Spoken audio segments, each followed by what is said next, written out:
Yo, what's going on YouTube? We're here at Pete Navarro, top 32 at the YCS. Good. What'd you play, man? I played Magispector's Demise. All right. Yeah, let's go ahead and get right into it. Okay.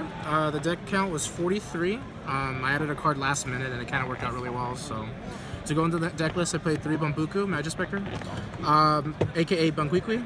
Best card of, that demands respect when it's put in play, so very good. 3 Kyubey, aka Naruto. Very, very good card against all the Magispector traps necessary. 3 Nikomana, aka Garfield. Amazing card. It lets you in phase just do really cool tricks with Card of Demise, and it's necessary for the plays. And you need as many scales as possible, so it's important. And playing 3 of every Magispector is also very key. 3 Toad, aka Kermit. This guy gets you there when you need it to. I had a player, when he made Darklaw at BAPK, I ended up using him, and I set Tornado, and I just got rid of the Darklaw after that. So it didn't really hurt me at all in any relevance, because the rest of the cards, you'll lose a card, but this doesn't. So this is very powerful for that. And that was all for the Magispectors, other than the one Kirin. There it is. And the Kirin, because this card is the only reason why I wanted to play the deck. Kirin is just too good. Even though you don't normally use it in the scales to make it, in the mirror match this matters, and also it's just one of the most powerful cards the deck has, and it's just easy access to it. So this card though is insanely good though, and I explain the combo with it in a bit. The one Luster Dragon, it's just one of the best pendulum monsters, so you play it for all the free shenanigans it can do. 2 Archfiend Eccentrics. I was gonna play 3, but I decided only to play 2 because again, it's not an out to anti-spell fragrance inherently, and I mean, you can distribute it pop monsters, but I don't really need to worry about that. In general though, the card was really good all weekend. I was comfortable at 2. It was the exact number, and it's a high enough scale so you can bring out Kirin if you have to. In the school tournament, your event is ready to end. Please come to the party events banner. And then what made the deck really good, 3 Card of Demise. Players were playing Ties of the Brethren, which I think is a very terrible card. I mean, I understand that the opening with it is very powerful, but what makes Card of Demise gives you more options, and at the same time, throughout the entirety of the game, it's more important. I mean, plus if you play Ties of the Brethren, you have to play inherently 7 bad cards to make up for it, where Card of Demise lets me just play the 3, and then any other cards I play are just more beneficial to the deck. So I feel like the Card of Demise is the best way to go with it, and coupled with Pot of Desires, inherently this is just not fair. You literally can draw 5 cards in a single turn. I mean, I did at one point where like I scaled everything, 5 back row, and then Bumbuku everything, and it was just the hand was so good that your players just have to scoop because there's nothing they can do to this. Like 5 new cards is like you're playing with 10, so it's pretty much unfair, especially because the Magispectors are adding cards too, and there's also combos with Card of Demise. It's also important. I'll explain that too. Okay. 2 Majesty's Pegasus and 1 Terraforming. This was actually perfect all weekend. I never saw 2 together, and it actually worked out really well. 43 cards is kind of weird because theoretically it's not possible for you to always draw your one-ofs, so mix and matching is actually pretty healthy for you, and since you can tutor for pretty much everything in the deck, it allows you to just progress your game state whenever you need to, and if you anything you desire doesn't inherently hurt you, and I think that's like the perfect thing about it.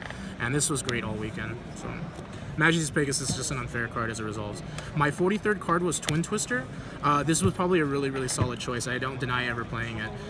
The fact that this actually helped me against the mirror match, I blew out Scales. It helped me against the Blue Eyes matchup. He had a poor start. I blew away his Phoenix Wing Blast, and I just OTK'd him on the following turn. This card is just really, really good. Who did you talk to about Twin Twister? I talked to quite a few people actually. I just came to the conclusion I wanted to play it. This list is for almost 42 cards of it is my friend Jason's build. The only difference is that he just said consider 43, 44. I decided 43, so I put Twin Twister in, and it was the healthiest choice. Originally I was gonna play Regeki, and I decided that I didn't want to do it. It was a bad idea, and inherently it wasn't. I played 7 Blue Eyes matchups, and I lost only to round 1, and I literally won the rest of them, and then I lost round 10 to Metaphos, but that was just because we were going to top deck mode. And then I lost to Blue Eyes, but I never only drew this against the Blue Eyes matchups when it was relevant, and then it wasn't relevant. But it's really good then. I'll explain the combos why it's good. For the trap cards, I played 17. I played 3 Tempest and 3 Tornado for the Magispector traps. I thought I was going to play only 3 and 2, but 3 and 3 was actually very solid, especially if you go against Mirror Match, it's very relevant.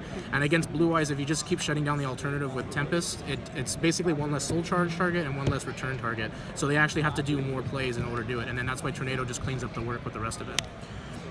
And then, that was just for the Magispector traps. And then I played the Solemn Brigade, 3 strikes and a warning. There's a funny game I had against Pendulum Mirror for Magispectors. I opened up hand was 3 strikes, a Pendulum Reborn, a Kieran, and a Cube. That became, because I went second on the play. I debated for about 2 minutes whether or not I was just going to scoop because he was playing Magispectors, it was going to take forever, and I knew my hand wasn't as great. I kept it, and we played for about 20 minutes of a game, and I won single-handedly because I was able to Twin Twister to resolve stuff to get rid of his scales. I not only Solemn Striked once, but 3 times, and I resolved Warning, and I resolved Tempest, and I won because he had no Magispectors anymore. I literally won that matchup because I resolved all of the counter traps. So that was just insane. I didn't deserve to win that one, but because it happened, I was happy about that. So Vanney's Emptiness is just too good as a 1-of. The best card the entirety of the entire weekend, Pendulum Reborn. This card is very unfair in this deck. As long as you make sure that it's Chainlink 1, you're always going to resolve your Magispector cards because they'll miss timing if it's Chainlink 2 or higher. The thing is, though, this card allows you to sack your Magispectors on your opponent's turn, then revive them and search on your turn, and then allow you to make more plays on your following turn. So if someone breaks your scales, you can bump Buku to search and get the other scale you need, rescale, and then restart the engine all over again. Another cute little trick with it is why it's important, is if you play Twin Twister and Cartodemize any of your Pendulum scales, it revives it from the extra deck or the grave. So you're inherently going to be able to revive those cards back. So cards like Kieran, which you can't normally summon, I just discarded it with Twin Twister, which I did, and then this revived it, and it's impossible for your opponent to beat it. And that's why it's too good not to inherently to do it. It allows you just to continue your plays, and then also like for some exceeding combos that you need to do, and that's why I really liked it a lot. Alright, and then the last trap I played, which wasn't really all that important, is 3 Drowning Mirror Force. I actually I think I resolved it once this entire weekend. I always sided them out. I mean, it's for expected and non-expected boards. None of my opponents ever saw it, so that was kind of like a good thing.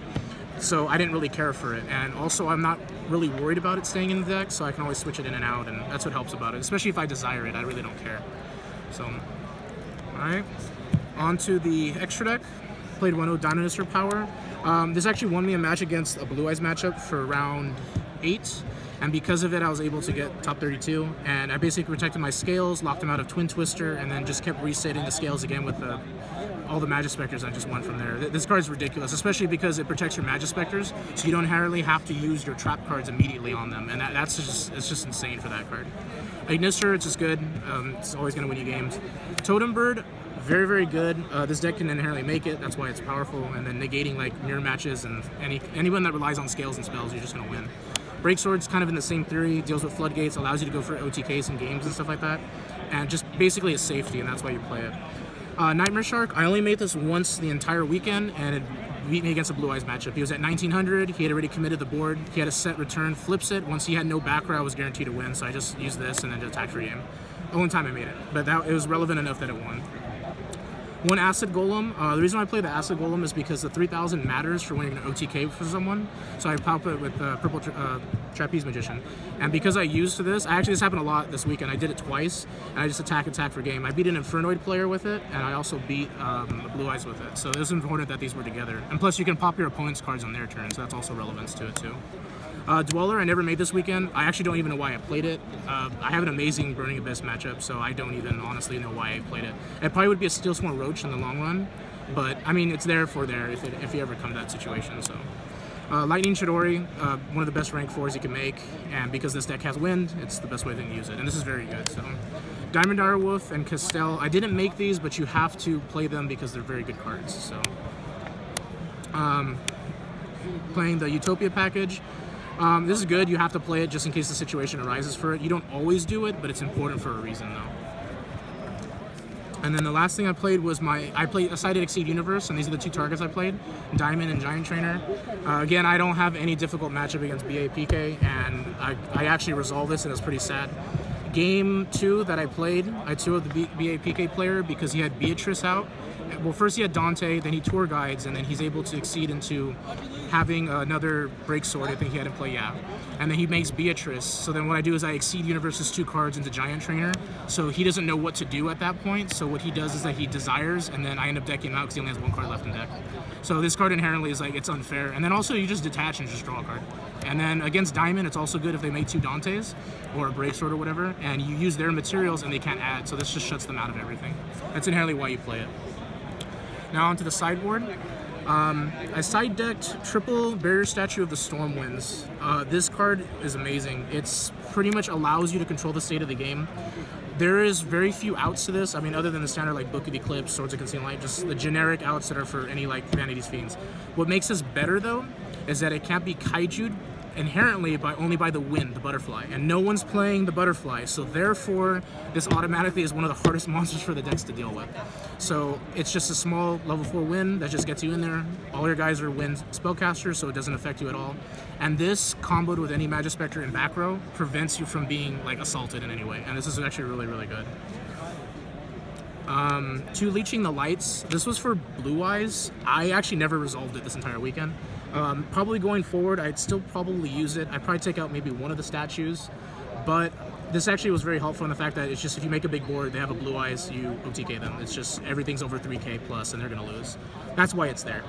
Other than that though, it's okay. I'd probably side Grave of the Super Ancient Organism. That card is just too powerful versus that matchup. If you play that, you can single-handedly win the matches if they have no out with the other guys.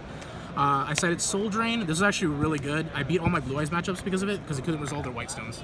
And because of that happening, they can't remove, they can't special summon, and it just allows me just to slow roll them, and then I can just outrace them.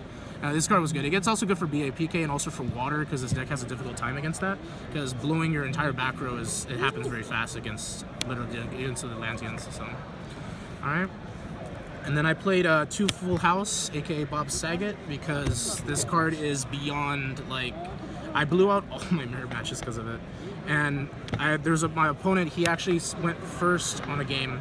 Summoned Toad, set a card, set another back row, activated Moon Mirror Shield. I had drawn this opening hand, and then I like desired, made a plays, set like 3 back rows, summoned Cat. He goes, draws, plays Majesty's Pegasus, summons Crow. He sacks Crow and Majesty's Pegasus, I resolve Full House, and I blow him out. He only has Archfiend Eccentric in his hand, and he puts Moon Mirror Shield to the top of his deck. So all I have to do is deal with the Frog. I draw, and I top deck Majesty's Pegasus, and I just OTK him at that point. There's nothing he could do. Just because the Full House took so many resources away from him, that it just won from there. This card is beyond necessary for that matchup. Another thing I cited was Triple Typhoon. Typhoon is mainly meant for Metaphos and Mirror Match, and the reason why it's important for those matchups is because you need to be able to control the back row, and this is just something I feel that's good, that encompasses really well with Twin Twister, and it just, you want to deal with Anti-Spell Fragrance, Pendulum Scales, it's important for that reason. And this actually came relevant when I played against Metaphos on round 6. What he ended up doing is that he ended up making all his Pendulum Scales, popped all of his cards, was left with the Pendulum 8 scale, and then he dropped Vector, and Vector was basically going to shut down all the Magispectors because I can't activate their effects. So I just literally Typhooned the Vector, he had no other play, I draw, and then just Pendulum Summon 5, and then just attack for game. This card is like, again, it's necessary. I do like Ghost Ogre, but I have to use this technically with this deck, it just needs it. The 2 Exceed Universes to compass the monsters that I played, very, very good. This card, again, just makes those matchups a lot easier. And then the card that was probably MVP for this weekend, Unwavering Bond. A lot of people are not playing this, and especially Magispectors, which I don't understand. This card was the best card because what it does is that when you play against any mirror match or any pendulum matchup, it makes it a lot easier for you to deal with them. What this does is that, for one thing, it's a counter trap, and when a pendulum monster in the monster card zone or the pendulum zone activates its effect, it negates it and then removes it from play. So that means that you don't have to deal with any of those cards for the rest of the game. It's also one of the best outs against Kirin because it's a bigger body, and if you just need it out of the way at hand, and then also at the same time when you play against Metaphos or Archfiend Eccentric, it helps deal with all of those cards so they can't out your resources. So this card in and of itself is like the best thing. I don't know why it's like a $2 to $3 card, but this card just, it's like the out that everybody needs. And against Mirror Match, you just remove Bumpuku or anything that they're trying to add, and you just don't deal with it anymore. So this card, again, it was just amazing, so yeah. Any shout outs real quick? First off, I want to give a shout out to my business. It's Rare Hunters. We're located in California, and we deal right now with Yu-Gi-Oh! And Cardfight Vanguard, and we're also going to be dealing with Pokemon too, so that's going to be really, really good. I want to give a shout out to like pretty much all my friends. I appreciate all the support. It's always good to see everybody. I mean, it's one reason why I'm even here, honestly, because I haven't played for quite a while competitively, but I've had a really great time. You know, shout out to all you guys, you know, everybody, anybody that profiled me, so I appreciate it all. So, all right, no problem. Well, Pete, congratulations to you, and we'll see you next time. We out.